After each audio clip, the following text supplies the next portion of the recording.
Tudo bem? Meu nome é Júlio César França Franco. Eu atuo na área de treinamentos há mais de 14 anos. E esse é o nosso primeiro DVD. Qual foi o objetivo quando nós pensamos nesse DVD?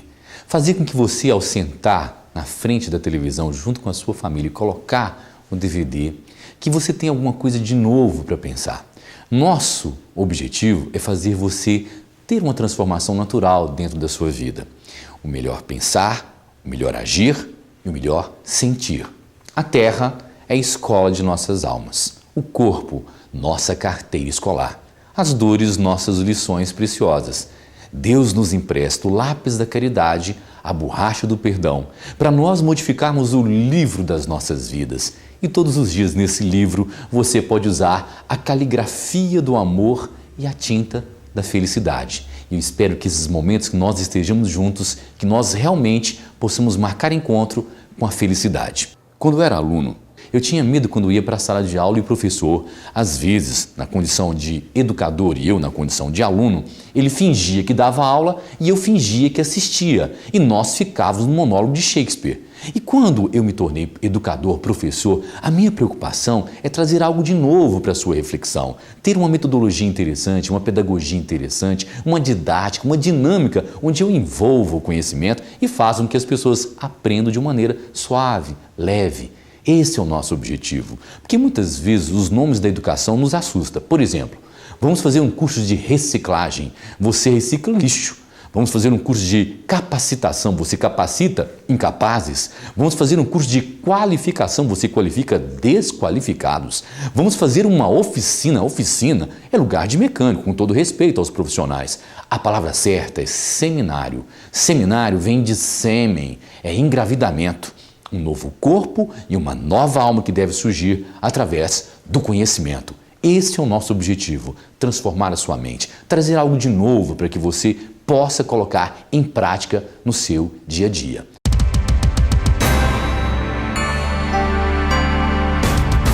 Qual foi o tema que nós elaboramos? Amor e sabedoria. E qual é essa simbologia? A esfinge egípcia representa o que nós somos no planeta Terra. Ela tem corpo de leão, instinto.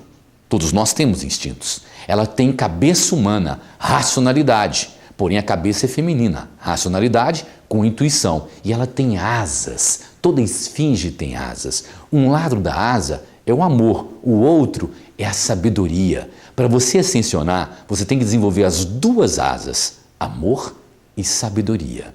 E o enigma da esfinge, a pergunta que se fazia era: decifra-me ou devoro-te? Ou nós descobrimos o que nós viemos fazer no planeta Terra, ou seremos devorados pelas nossas paixões. A pergunta é: quem sou? O que faço? De onde venho e para onde vou? Se já não somos o que fomos, ainda não somos o que deveríamos ser.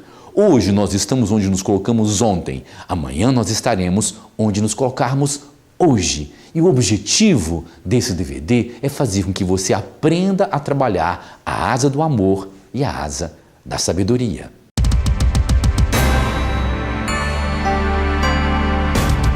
Nós temos uma dualidade que nos habita. Nós temos a hominalidade e a animalidade. O que mais tem sobressaído em você? O que mais tem ficado em evidência dentro da tua alma? O seu lado animal, o seu lado instinto, o seu lado menos bom, o seu lado terra-terra ou o seu lado alma, o seu lado coração, o seu lado cérebro? É isso que nós queremos trabalhar. Porque na mitologia nós temos um conceito do Minotauro. O Minotauro é aquele que tinha corpo humano, mas cabeça bovina. Quer dizer o quê? Que os instintos estavam dominando a sua mente. E nós temos também a simbologia do centauro. O centauro tinha corpo de animal, tronco humano. Quer dizer o quê? Que nós estamos dominando os nossos instintos. O desafio é você vencer as feras que dormitam dentro de você, que dormitam dentro de nós, porque criminoso é qualquer um de nós que é descoberto. Basta que alguém pise no nosso calcanhar de Aquiles e dentro de segundos nós nos tornamos em feras.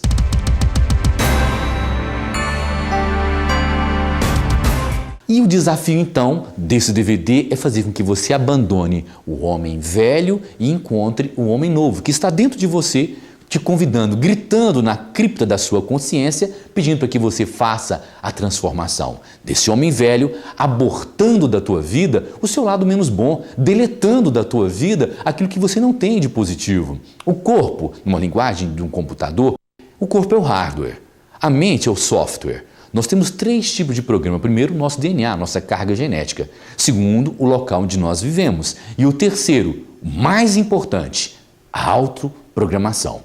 Eu quero que você faça a sua autoprogramação nesse DVD e juntos nós vamos caminhar por uma jornada muito interessante.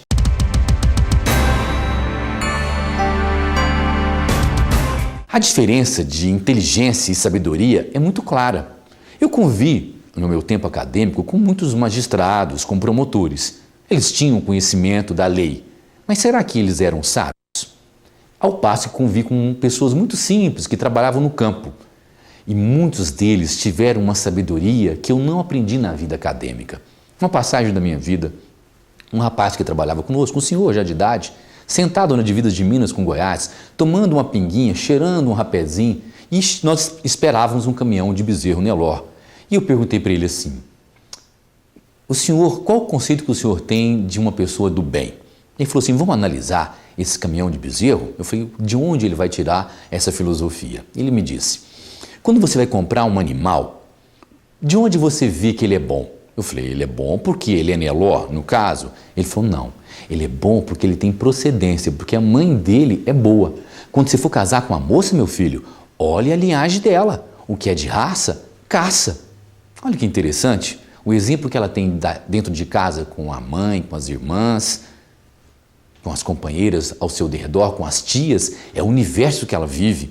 E é esse universo que ela vai conduzir para dentro da sua casa, educando os seus filhos. Olha a sabedoria desse homem, que não tinha sequer o 1º grau, mas que me ensinou o que muitos não conseguiram ensinar.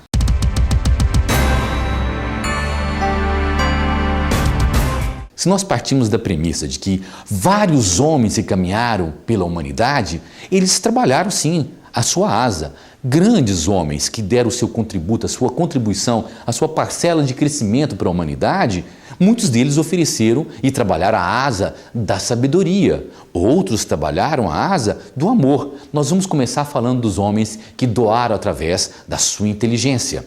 Começamos com Tales de Mileto, primeiro filósofo. Dizia no templo de Delfos que a frase "conhece-te a ti mesmo" é atribuída a ele e muitas vezes utilizada por Sócrates.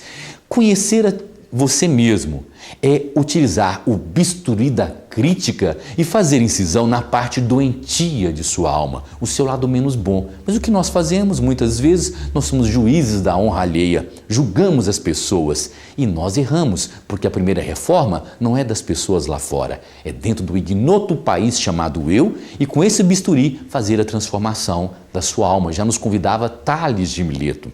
Hipócrates, o pai da medicina, dizia: o teu alimento é o teu medicamento. O que você tem se alimentado todos os dias? Você chega em casa e ao invés de se alimentar de coisas boas, de uma música clássica, você não. Liga o rádio ou a televisão para ver notícias policiais, alimentando o lixo que aconteceu emocional do mundo dentro da sua casa. Me desculpe, mas um dia um grande doutrinador, um grande filósofo, um grande homem disse: tudo que ligares na terra, nos céus, também será ligado. Mude a sintonia. Hipócrates também dizia que todos comem e bebem, mas raros são aqueles que sabem saborear. Aprenda a saborear o que a vida tem para te oferecer, se alimentando e nutrindo emocionalmente de coisas boas e oferecendo esse mesmo alimento às pessoas que vivem ao seu derredor. Pitágoras, o pai da matemática, dizia: eduque a criança e não precisará castigar o adulto. Será que nós fazemos isso? Por exemplo, o Estado planta marginal e quer colher cidadão. Infelizmente, nós cobramos aquilo que nós não oferecemos. Uma criança que foi violentada, que não sabe o dia do seu aniversário, cheira cola de sapateiro, que nunca soprou uma vela de um bolo que fora feito para ele, e depois você quer que ele seja idôneo, de moral ilibada, de bons antecedentes, me desculpa, ninguém pode dar aquilo que não tem. Confúcio dizia: o homem comum exige dos outros, o homem nobre exige de si mesmo. O homem nobre pode ser lento no pensar, mas é rápido no agir. Pare de cobrar pedágio das outras pessoas. Afinal de contas, se você começar a colocar um X em todo mundo que errar com você, você vai ficar sozinho, porque a Terra é feita de gente imperfeita, gente que ainda não está ascensionando moralmente. Buda, Siddhartha Gautama, olhe o conselho de Buda aos seus discípulos. Ele conta uma história que um dia ele ganhara um bode e criou esse bode até a idade adulta, até os 7 anos, que é um número cabalístico. E aí ele sonhou com o Deus que ele venerava, pedindo que ele sacrificasse o animal. Ele levou o animal para o local de sacrifício e a hora que ele enfiou o punhal no animal, o animal mentalmente começou a sorrir. E Buda perguntou, por que tu estás sorrindo? E ele disse, porque após 500 reencarnações como animal, eu virei num corpo de homem. E Buda continuou a sacrificá-lo. E nos estertores da morte, o bode começou a chorar. E ele mentalmente perguntou, por que tu estás chorando? E ele disse, porque após 500 reencarnações como homem, você não descobriu o valor do amor. O tempo não transforma o homem, o amor transforma. Olha que convite, que reflexão interessante de Buda para todos nós. Sócrates, o pai da filosofia. Sócrates dizia, a morte, não ligo mais que a um figo podre, mas se os meus atos são bons ou menos bons, justos ou injustos, a isso sim eu dou o máximo valor. Sócrates, quando estava no cárcere, e ele fora sentenciado por 2 motivos. Primeiro, porque ele pregava o Deus único, e na Grécia havia mais de 900 deuses, daí a expressão, meu Deus, porque cada um tinha o seu. E a doutrina do ser e do não ser. O ser, a alma, o não ser, a matéria. Por isso que Shakespeare escreve no século XVI, ser ou não ser, eis a questão. Que nós somos, espírito ou corpo? E aí, Sócrates no cárcere, um discípulo chamado Críton disse, mestre, eles te condenaram à morte. Ele falou, que tem isso? Eles também já estão condenados pela natureza. Mas tu beberás num vaso de alabastro uma cicuta que dá para matar 10 cavalos. Falta-te apenas 1 hora. Ele disse ao discípulo, o que representa 1 hora para quem vai conquistar a eternidade. Tu me dizes que é a morte, e eu te falo que é a vida. Narrando ao sabor do meu entendimento, Sócrates pega a cicuta, olha para a tuba que se acotovelava e disse, eu irei partir, vós ireis ficar. Afinal, quem de nós terá melhor destino? Não sei. Só Deus, o único e verdadeiro Deus é quem o sabe, e ingere a cicuta. E quando ele está nos estertores da morte, um discípulo debruça sobre ele e diz, onde quer que nós o enterremos? E ele disse, joga Sócrates fora. Sócrates não é o meu corpo, é a minha alma. Sacrifiquem um galo a Esculápio, porque eles tentando me dar a morte, me brindaram com a vida. Olha a forma com que esse homem tão sábio conseguia ver o ser e o não ser, a alma e o corpo, a vida e a morte. Marco Túlio Cícero, considerado um dos maiores tribunos que o mundo teve, que viveu na época do primeiro triunvirato, Júlio César, Pompeu e Crasso, ele era a pilastra moral de Roma. Disse Cícero, a honra é o maior presente que um homem pode dar a si mesmo. Você tem feito isso na sua vida?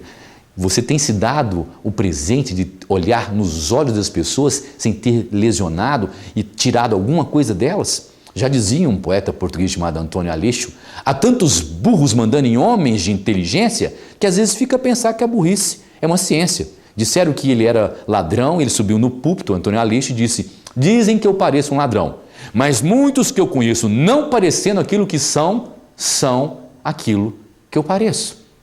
Einstein, quando desenvolveu a teoria da relatividade, um jornalista testando disse, o senhor diz que Deus não joga dados com o universo. Se é que Deus existe, o que ele poderia estar fazendo antes de construir o universo? Einstein disse, certamente, meu rapaz, Deus estava preparando o inferno para colocar seres que se preocupam com questões tão pequenas como você. Se você quiser provar o homem materialmente falando, pega o fósforo, o carbono, o nitrogênio, que são as partículas mais encontradas no corpo humano, aglutina essas partículas e cria um ser que ande, que fale e que raciocine. E depois venha questionar a minha tese, porque matéria é energia condensada, vida é luz coagulada, energia inteligente em transmutação. Não se esqueça, meu rapaz, as leis de Deus não são casuais, são causais, se repetem matematicamente. Olha a sabedoria de Albert Einstein, que era um homem muito forte no quesito inteligência lógico-matemática. Dostoiévski, feito prisioneiro, narra ele que eles pegavam os melhores amigos, colocavam eles ajoelhados e atiravam na cabeça dos amigos, e na cabeça dele a bala era de festim. E ele sofreu essa tortura por vários dias. Quando ele saiu do presídio, ele escreveu: podem arrancar uma rosa, podem destruir um jardim, podem destruir todos os jardins, mas jamais acabarão com a primavera. Nada é para sempre, nem a dor, nem a alegria. Por isso, seja um bom anfitrião da felicidade para que ela queira sempre estar na sua companhia. Rui Barbosa, o Águia de Aia, a grande cabeça pensante baiana no universo do direito, com seu grande legado ao Brasil em relação ao seu conhecimento, um dia fora inquirido pela professora, ele tinha 17 anos de idade, ela disse: Rui, define em poucas palavras o que é história. E ele disse: professora, a história é uma sucessão de sucessos sucedidos que se sucedem sucessivamente na sucessão dos séculos. Ela falou: você é um gênio. Ele falou: não, o sol nunca me pegou na cama e a lua nunca me encontrou na rua. Eu estou sempre estudando. Tem uma passagem interessante, o aluno fora levar o material que ele conduzia aos braços, ajudando o professor até a estação ferroviária. E aí, ao chegar na estação ferroviária, entregou os objetos e disse para o Rui Barbosa: boa viagem, insigne partite. Ele disse: fica com Deus, insignificante. Sempre tem aquele que não sabe dizer e vai ouvir o que não quer. Bom, Martin Luther King, o legado desse líder negro que conseguiu mudar a mentalidade nos Estados Unidos em relação ao racismo tão arraigado à cultura dos norte-americanos. Disse Martin Luther King: o que tem destruído a humanidade não são os atos ou as palavras de algumas pessoas ruins, mas o silêncio e a acomodação de muitas pessoas boas. Não se acomode, não perca a chance de ofertar, porque se hoje é o seu momento de dar, amanhã pode ser o seu momento de receber. Gibran Khalil Gibran, poeta árabe, deu uma contribuição ímpar em relação a escrever sentimentos que nós temos dentro de nós, mas que nós não conseguimos retratar em palavras. Disse ele: amar é dar-se ao outro para completá-lo e não tomá-lo para completar-se. Amor que não supera a distância não é amor. Amor que não vence a morte nunca foi amor. Amor que passa é porque nunca chegou. Na vida dois, beba do mesmo vinho, mas nunca da mesma taça. Coma do mesmo pão, mas nunca do mesmo pedaço. E William Shakespeare. Talvez dentro do teatro não vai surgir um gênio como Shakespeare. A frase que me fascinou quando eu li Romeu e Julieta é quando Romeu vê Julieta pela primeira vez e ele diz: ó, ela deve ensinar as tochas a brilhar esplendidamente. Dir-se-ia que pende da face da noite, assim como uma rica joia caída da orelha de um etíope. Beleza riquíssima de ser possuída e muito cara para a terra. William Shakespeare.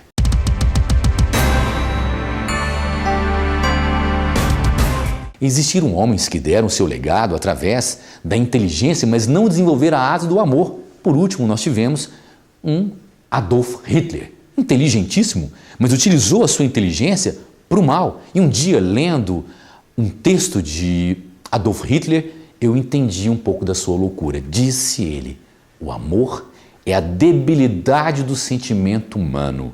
O ódio é força. E só a força vence, porque o forte é mais forte sozinho. Reflita sobre isso. O grau de homens inteligentes que não conseguiram desenvolver a asa do amor e, através do ódio, causa a morte de milhões de pessoas. E aqueles que conseguiram dar a sua parcela de contribuição através do amor. Muitos deixaram para nós um legado ímpar. Você pega um Francisco de Assis, você pega uma Madre Teresa de Calcutá, um Mahatma Gandhi, Homens acima da média, mulheres acima da média, que conseguiram casar o cérebro com o coração. O amor caminhou entre nós. Muitas vezes nós não compreendemos o amor que as pessoas nos oferecem. Essa asa do amor, um exemplo de uma mulher que amava acima da média, Madre Teresa de Calcutá. Quando ela foi para a cidade de Calcutá, a cidade tinha 3 milhões de habitantes e, pasmem vocês, 100 mil leprosos. E quando ela sai às ruas e vê as pessoas sendo atiradas nas latas de lixo para morrer, ela fica desesperada e ela volta ao convento, na ordem de Loreto, a qual ela pertencia, e ela se ajoelha no local onde ela fazia as suas orações e vê Jesus entalhado no madeiro. E a frase que ele disse quando estava na cruz: tenho sede. E ela diz: Senhor, há mais de 2000 anos eu o vejo com sede. A partir de hoje, eu tentarei matar a sua sede. E sai para as ruas recolhendo as pessoas doentes, medicando, alimentando-as, cuidando delas. E ela lavava um homem que fazia 10 anos que não tomava banho. E as cascas das feridas, ao conviver com outros leprosos, tornou-se lepra. Lavando aquele leproso, um empresário aproximou-se e disse: irmã, eu não faria isso por dinheiro nenhum no mundo. E ela disse: eu também não, meu filho. Não é por dinheiro, é por amor. Quando ela recebeu o Nobel da Paz, ela pegou o prêmio, olhou para o céu e disse: não é para mim, é para ele. E ao sair, um jornalista testando-a disse: irmã, a senhora não acha que o seu ato é apenas uma gota d'água no meio do oceano? Ela falou: com certeza, meu filho, mas sem essa gota d'água, o oceano seria menor. O que eu sei é uma gota, o que eu desconheço é o oceano. Mas uma coisa eu descobri no Evangelho de Jesus: se a mesma pessoa bater na porta da sua casa 2 vezes no mesmo dia, ela te deu 2 oportunidades de fazer o bem. O problema é da consciência dela, não da nossa.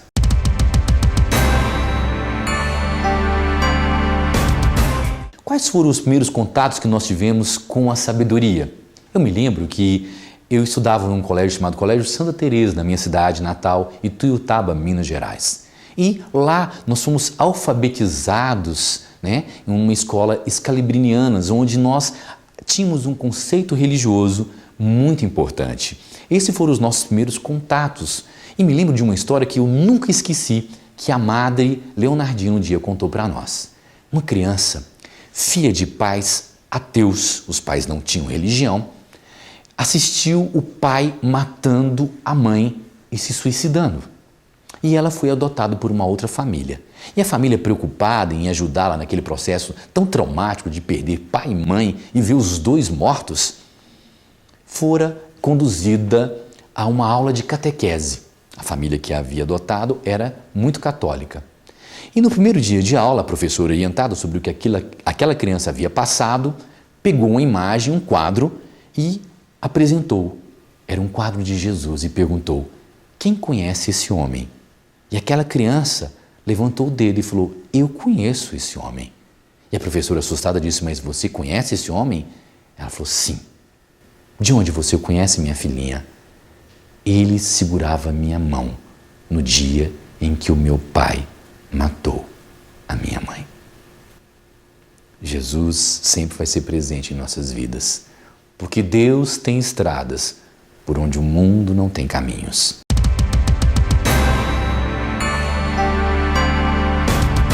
O nosso legado através da sabedoria. Mas como é que foram os nossos primeiros contatos através do amor? Você lembra? Os filmes. Eu me lembro de alguns filmes que me fascinaram.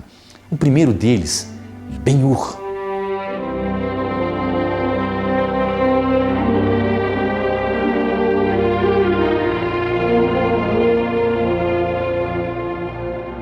A história de Judá Ben-Hur. E ele era apaixonado pela escrava, mas não tinha coragem de confessar. O pai da escrava era o chefe dos seus mercadores. E ela chamava-se Esther. E aí, o mercador chegou para ele e falou: Judá, a minha filha está prometida para um outro homem e eu gostaria que você a alforriasse. Ele olha para Esther e diz: seu pai me disse que você está prometida para um outro homem. Você o ama? Ela olha para ele, abaixa os olhos e diz: não, mas com o tempo eu aprenderei a amá-lo. Ele fala: então nós vamos até os meus aposentos, que eu quero brindar com você a sua alforria. senta ao lado da escrava e diz: se você não fosse noiva, eu te daria um beijo de despedidas. Ela responde: se eu não fosse noiva, não haveria despedidas. Porque agora que você me alforria, eu penso sobre minha vida. Quando eu era sua escrava, nunca me senti presa. E agora que você me alforria, eu estou mais presa do que nunca. Um outro que me fascinou, um outro filme que falava sobre o amor, foi Sansão e Dalila. Sansão era noivo da irmã de Dalila e na noite do seu noivado, a irmã de Dalila fora morta pelos filisteus e ele toma ódio dos filisteus.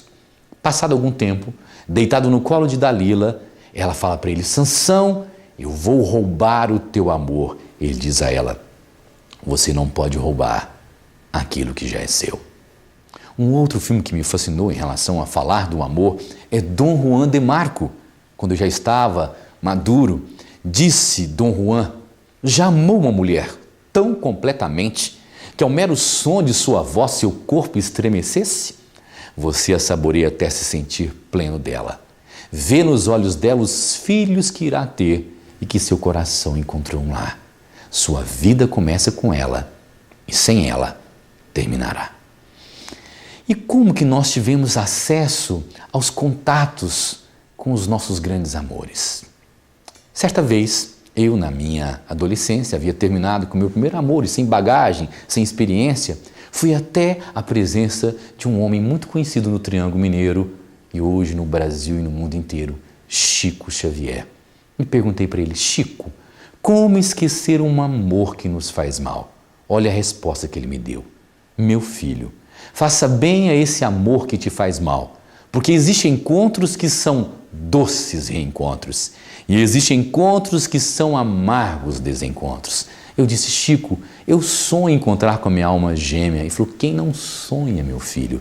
Só que no planeta Terra ainda, na maioria das vezes, somos almas algemadas e almas gementes. Se você quiser ser feliz na vida a dois, aprenda a improvisar a felicidade do outro, porque a sua felicidade tem o tamanho da felicidade que você proporcionar às outras pessoas.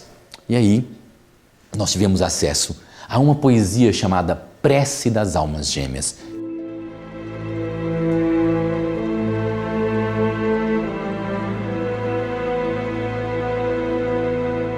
Através dos tempos, caminhamos juntos os milênios, eu e tu e eu, a nos tornarmos nós, tecendo nossa eternidade amorosa nos encontros de cada existir e compondo em cada jornada a unidade do nosso destino como pétalas da mesma flor, gotas do mesmo orvalho, lágrimas do mesmo pranto, ternura do mesmo afeto, gorjeios do mesmo pássaro. Assim, alma gêmea, temos vivido no mesmo sopro de brisa, no mesmo raiar de aurora, no mesmo cair de tarde, no mesmo nascer de ontem, no mesmo morrer de sempre. Eu e tu e eu, nós. Até que não mais seremos, nem mais estaremos, nem mais viveremos, nem eu, nem tu, nem nós. Mas o amor, apenas o amor, eternamente o amor. O primeiro amor que entra no coração é o último que sai da nossa mente. Como é que foi o seu primeiro amor? Você lembra? Os primeiros contatos? Eu me lembro que nós tínhamos o hábito na minha época de escrever, nos cadernos, de escrever no quadro negro. Vamos lembrar algumas frasinhas? Vamos lá? Se você ri, você chora.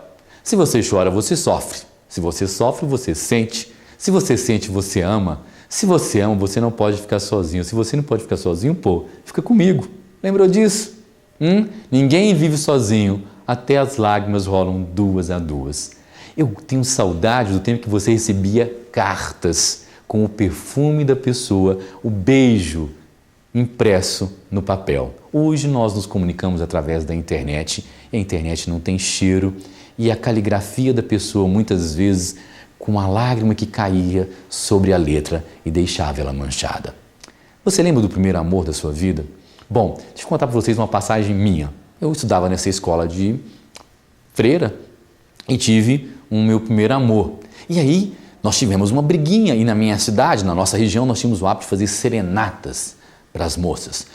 Chamei meus colegas que tocavam violão, que tocavam gaita. Aqui na época, 1982, 83, a gente tinha o hábito de tocar berrante. E aí, para acordar as moças, tocava-se berrante e depois começava a serenata.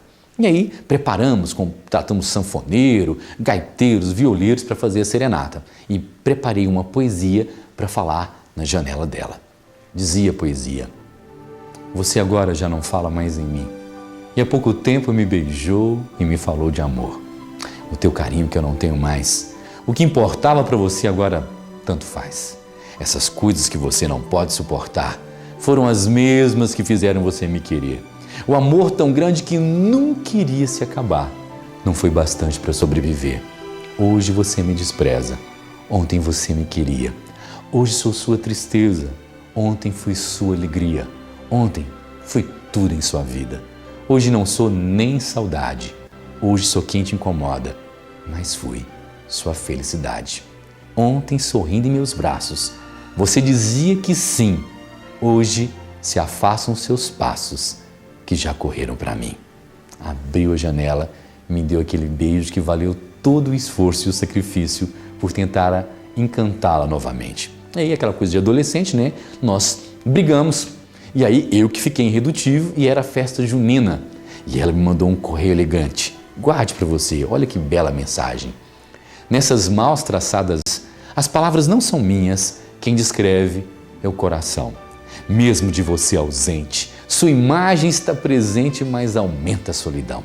A saudade é muito grande e por onde quer que eu ande em você vivo a pensar. Quando beijo seu retrato, eu sinto um cheiro de mato, dá vontade de chorar. Essa carta é mais feliz, vai fazer o que eu não fiz, que é ficar em suas mãos. Não quero pedir resposta, não se deixa quem se gosta, vou aí te buscar. Vejo que tem faltado o romantismo às pessoas. Estamos na era descartável, na era plástico, tudo é muito descartável. E não tem magia maior do que quando você beija e o seu coração dispara. E você vai trazer sempre a cicatriz da saudade, a marca impressa no seu coração, a digital de alguém que marcou a sua vida para sempre. Feche os olhos e lembre da sua grande marca. Deu saudade? Dizem que a saudade é a falta da energia de quem a gente ama. O simples fato de você estar sentado ao lado de quem você ama, a energia te abastece.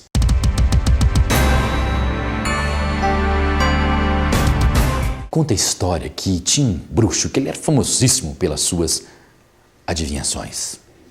Ele hipnotizava e adivinhava, e fora visitar uma cigana que também era famosa pelas suas adivinhações. E o bruxo chega diante da cigana e diz: todo ser que passa pelo meu caminho, racional ou irracional, eu hipnotizo. Alguns com mais intensidade que outros. Ela diz para ele: eu jamais serei hipnotizada porque eu tenho total controle da minha mente e, logicamente, do meu corpo. O bruxo olhou para ela dentro dos olhos e disse: vejo nos seus olhos que você já amou.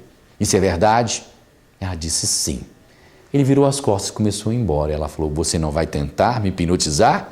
Ele falou: não, você já foi hipnotizada. Amor, celeste atração das almas. E é importante que nós aprendamos, mesmo com o poeta Guimarães Rosa, dizia ele que a beleza da vida não está na chegada nem na partida, mas na grandeza da travessia. Como que você tem conduzido a asa do amor na sua vida e a asa da sabedoria. Muitas vezes, por que nós não somos felizes na vida a dois? Porque nós cultivamos a teoria do amor e exercitamos a prática do egoísmo. Nós queremos o céu para nós e oferecemos o inferno para as outras pessoas. Queremos compromisso, mas o nosso compromisso é não ter compromisso. Queremos fidelidade, mas nós somos fiéis à infidelidade. Você cobra aquilo que não oferece. Por isso que muitas vezes nós não somos felizes. Conta a história que um homem havia perdido todos os bens. Ele chamava-se Ciprião e foi abandonado pela família, abandonado por todos. E o único ser que o acompanhou foi o seu cão, chamado o Fiel, que estava sempre junto dele. E eles começaram a catar lixo, papelão e latinhas e dormiam no centro da cidade, debaixo de uma marquise. O que aconteceu? Um empresário passava todas as noites e via aquele homem dormindo junto com aquele cão. Véspera de Natal, e imbuído pelo espírito natalino, parou a sua Mercedes ao lado do mendigo e disse: como é o seu nome? Ele falou: Ciprião. Ciprião, eu passo aqui há meses e vejo você dormindo debaixo desse local tão sujo. Eu queria fazer alguma coisa para te ajudar nessa noite que o espírito natalino me toca. Peça alguma coisa. Ele falou: olha, se o senhor quiser me ajudar, a única coisa que eu gostaria é de ter algo para comer. Um cachorro quente, por exemplo. Ele falou: mas só isso te basta? Ele falou: já estou satisfeito. O cachorro quente me auxilia muito nessa noite fria. O homem foi lá, pegou o cachorro quente, comprou e entregou a ele. Ciprião disse: muito obrigado, Deus lhe pague. Tirou a salsicha do pão e entregou para o cão comer. E começou a comer o pão com tomate. O homem disse para ele: mas por que você agiu dessa forma? Ele falou: para os melhores amigos, a gente sempre dá os melhores pedaços. Depois que a gente perde o valor e o sentido de muitas coisas, nós conseguimos resgatar o de outras. Eu perdi o amor da minha família, mas eu ainda tenho o amor desse cão. E é a única coisa que me resta. Porque muitas pessoas tão egoístas só sabem conjugar o verbo na primeira pessoa. Primeiro eu, segundo eu, terceiro eu. Oferece migalhas para as outras pessoas e quer todos os dias banquetes. Me desculpe, mas voltando a essa premissa, ninguém pode dar aquilo que não tem. E tem uma história linda na visão de Gibran Khalil Gibran, de Jesus com a Madalena. Não consta essa história na Bíblia, mas é muito interessante. Antigamente as mulheres deixavam os cabelos longos, porque depois que se lavava os pés, enxugavam os pés com óleos aromatizantes. E aí um pseudo-diálogo entre Jesus e Madalena. Ela, lavando os pés do Cristo, disse: mestre, o Senhor me ama? E ele respondeu: é claro que eu te amo. Os outros homens se amaram em você. Só eu amo aquilo que eles não veem, a sua alma. Ame nas pessoas, Madalena, a forma de ser e não a forma do ser. Porque, meus queridos, a beleza é como verniz. Com o tempo, ela descasca. Muitas vezes nós estamos presos à forma. Queremos o príncipe e a princesa e nos esquecemos que o príncipe um dia ficará velho e a princesa também.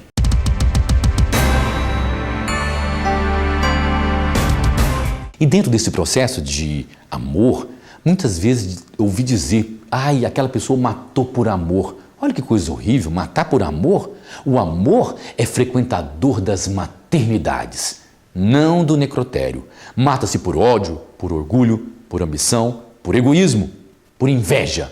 Amor não pode tirar, apenas dá a vida. Tem uma história interessante da mitologia, diz que o amor e a loucura faziam uma conversação. O amor disse a loucura que na vida nós deveríamos amar as pessoas e usar as coisas, mas nós amamos as coisas e usamos as pessoas.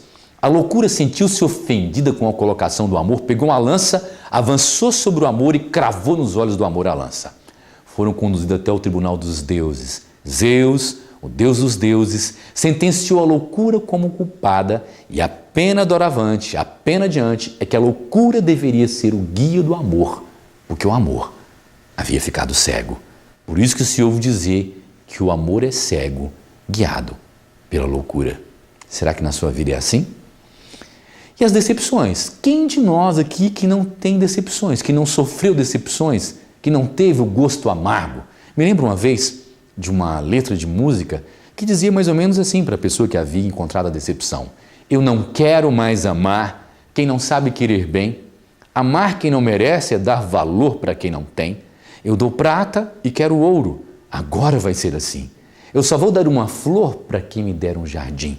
Só vou dar uma estrela para quem der o céu para mim. Só vou dar amor sincero se eu ganhar amor sem fim. Não radicalize a sua vida com as decepções. Conta a história que a mulher chegou em casa, o carro dando defeito, e ela falou assim: bem, você podia olhar meu carro para mim? Ele falou: você ficou louca? Está escrito Ford do Brasil aqui na minha testa? Ela foi ligar a lâmpada, queimou o interruptor, falou, bem, você podia pelo menos olhar para mim a lâmpada? Eu falei, está escrito Philips do Brasil aqui no marfim dos meus dentes? Ela foi abrir a geladeira, caiu a porta da geladeira e disse, pelo menos a geladeira, seu imprestável, você consegue me ajudar? Ele falou, está escrito Brastemp aqui no meu peito? Ela começou a chorar e ele saiu de casa. E aí, 4 horas depois ele voltou. O carro na garagem, a luz acesa e a geladeira arrumada. Ele chegou e falou, o que aconteceu aqui em casa? Ela falou, eu estava lá na porta chorando e passou um rapaz tão apessoado e ele se prontificou em me ajudar. E aí eu perguntei, moço, quanto você vai cobrar de mim? Ele falou, não, ou a senhora fica comigo ou a senhora faz um bolo para mim. Aí o marido falou, cadê esse bolo? Ela falou, alô, vê se está escrito Dona Benta aqui na minha testa. Moral da história, marca que não dá assistência, abre espaço para concorrência. Decepção todos nós temos. E todos nós talvez já causamos em outras pessoas, mas não nos esqueçamos que nossa vida tem que continuar, a nossa marcha evolutiva tem que avançar, porque nós temos que fazer a nossa reforma moral através dessas asas que deverão ser trabalhadas. E é interessante que tudo tem um tempo cronológico para acontecer. Uma gestação gasta-se 9 meses, uma gestação de um ser humano, o dia tem 24 horas, cada hora tem 60 minutos, cada minuto tem 60 segundos. A viagem mais longa é empreendida metro a metro. Então entenda que tudo tem um tempo para acontecer na sua vida. Não coloque o carro na frente dos bois. Conta a história que um homem, ele sonhava encontrar com um jardim onde lá existiam as pedras mais belas que os olhos humanos pudessem vislumbrar. Um dia, depois de uma longa caminhada, ele encontrou esse jardim encantado. E o sacerdote, que tomava conta da entrada do jardim, disse, você adquiriu o prêmio de caminhar sobre o nosso jardim. Porém, nós temos um pacto. Tudo que você pegar no jardim, você não poderá largar. Terá que trazer para fora da caverna. E ele aceitou. E ao entrar naquela caverna que tinha um jardim ao derredor, ele viu safiras, esmeraldas, rubis, diamantes, pérolas de todos os tamanhos, de todos os quilates. E ele foi colocando nos embornais que ele havia trago rubis, diamantes, safiras e ouro. Quando ele já estava com as mãos carregadas e todos os embornais cheios, ele falou, agora eu tenho que sair porque eu não posso me desfazer de nenhuma das pedras. E ao sair, na saída daquele jardim, ele viu um diamante mais belo que lá existia. Um diamante de 500 quilates, um diamante negro. E ele não pôde pegá-lo porque suas mãos já estavam ocupadas. Moral da história, o nosso imediatismo, o nosso inconformismo, a nossa pressa faz com que nós venhamos a pegar o cascalho em nossas vidas. E quando Deus apresenta para nós o diamante, a pessoa certa, muitas vezes nossas mãos estão ocupadas. Aprenda a esperar, servindo, porque o que é nosso é por direito divino e ninguém toma. Infelizmente, às vezes nós encontramos o que nós buscamos na vida a dois, mas Deus retira de nós a convivência com esse ser amado. Quem de nós aqui que não perdeu alguém muito especial? Ou que não vai perder? Chegadas e partidas, idas e vindas, vida e morte. Talvez nós não entendamos o processo da perda, mas nós temos que entender o processo da boa convivência, de estar banqueteando o outro, oferecendo o que você tem de melhor na sua mesa interior. Amanhã, quando nós não mais estivermos juntos, quando você olhar no retrovisor do passado, você vai ter uma ótima lembrança. Tem uma poesia que fala sobre a morte que diz assim: pensei que a morte era o fim das ânsias do coração, contudo não é assim, nem pó, nem solidão. Nas grandes mansões da morte, ainda romances e noivados, venturas de toda sorte, corações despedaçados, saudade, ponte encantada entre o passado e o presente, por onde a vida passada volta a passar novamente. Há na morte uma saudade que ninguém no mundo explica. Quem fica, chora quem foi. Quem foi, lamenta quem fica. A vida é um grande comboio, a passagem todos já têm. O que mortal nenhum sabe é a hora da partida do trem. Todos nós estamos com um bilhete compro. Saiba valorizar cada instante na convivência de quem você ama, porque um dia a gente vai ter que separar. e nós temos um potencial divino dentro de nós. Um dia ele disse: vós sois deuses, brilhe a vossa luz. O grande homem é o que vive de mãos postas, uma estendida acima e a outra estendida abaixo. A mão estendida acima, recebendo das pessoas que estão no degrau acima de nós, e a mão estendida abaixo, oferecendo às pessoas que estão no degrau abaixo de nós. Seja uma ponte e não um muro na vida das pessoas. Deus colocou o cérebro acima do coração para que o impulso do sentimento não dominasse a razão. Utilize o seu coração casado. A fusão, ocidentalizar o Oriente, orientalizar o Ocidente. Fundir os dois mundos.